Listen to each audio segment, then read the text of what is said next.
Please नहीं, अब अगली बार से प्लीज कोई मत करेगा। मैंने पहले ही बता दिया था, नेक्स्ट टाइम से प्लीज मत करेगा। सॉरी, कोई बात नहीं। पता कला, प्लीज प्लीज क्या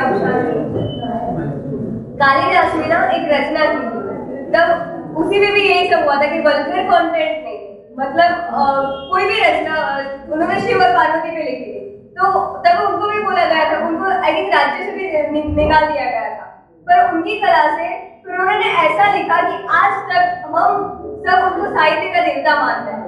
अगर किसी भी साहित्य की शुरुआत होती है तो हम कालिदास को पहले याद करते हैं कि वो सबसे बड़े थे, तो ये चीज उनके साथ भी हुई।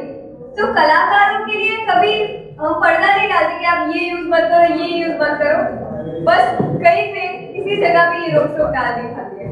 बाकी कलाकारों के लिए कभी ये पर्दा नहीं होता, क्योंकि कला अपनी जो कविता है, साहित्य है, उसका हर एक भाषा में होना चाहिए कि इस भाषा में लिखो, इस शब्द में लिखो, और साहित्य में कभी पाबंदियां नहीं होनी चाहिए, बस जगह की पाबंदियां। वो होता क्या है ना, जिसके ऊपर में लिखा था उस हिसाब के लोगों को समझाने के लिए थोड़ा करना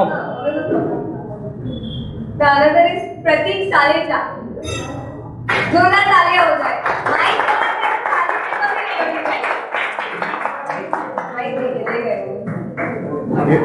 थोड़ा लाउडर रहना पड़ेगा, थोड़ा जोर से। भारत माता की जय। आज मातृत्व दिवस के अवसर पर जो एक सुनहरी शाम का आयोजन टी पोस्ट के माध्यम से शब्दों के घर में किया गया है, उसके लिए मैं पहले इनको बहुत बहुत धन्यवाद अर्पित करता हूँ। सर्वप्रथम यहाँ पर उपस्थित सभी मातृशक्ति के चरणों में वंदन एवं सभी गणमान्य सदस्यों को मेरा नमस्कार। मैं हूँ प्रतीक सालेचा, युवा जोश। अब युवा जोश जो है, मैं ये अपने आप नहीं लगाता हूँ, अखिल भारतीय साहित्य परिषद जो कि ऑल इंडिया लेवल की पोएट एसोसिएशन है, उसकी यूथ विंग का मैं उपाध्यक्ष हूँ, वाइस प्रेसिडेंट हूँ, और उसने मुझे ये टाइटल दिया हुआ है।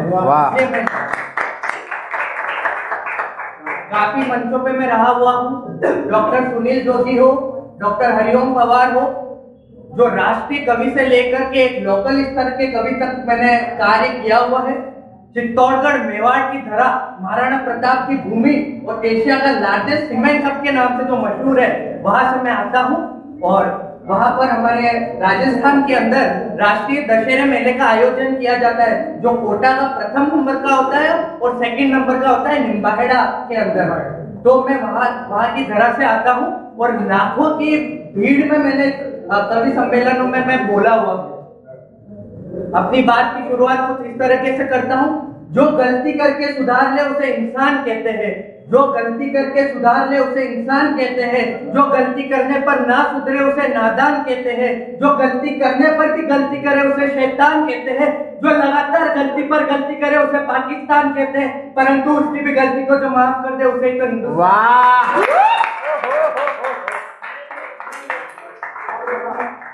पिछले 8 वर्षों से मैं साहित्य के क्षेत्र में हूँ। यहाँ मैं इंडस यूनिवर्सिटी से पास आउट हूँ। 2023 में मैंने सेल्स और मार्केटिंग के अंदर बीबीए किया हुआ है।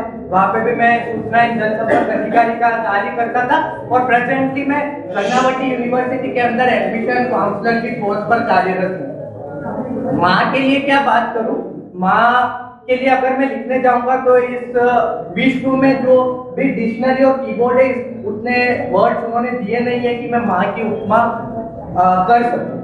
फिर भी मैं कुछ पंक्तियों में उजागर करता हूँ। कहते हैं माँ की दुआ कभी खाली नहीं जाती, कहते हैं माँ की दुआ कभी खाली नहीं जाती, तो याद रखना उसकी बददुआ भी कभी टाली नहीं जाती। अरे बर्तन मांझ तेरी एक माँ 3-4 बेटों को पाल लेती है, तुम 3-4 बेटों से मिलकर एक माँ पाली नहीं जाती, तुम 3-4 बेटों से मिलकर एक माँ पाली नहीं जाती।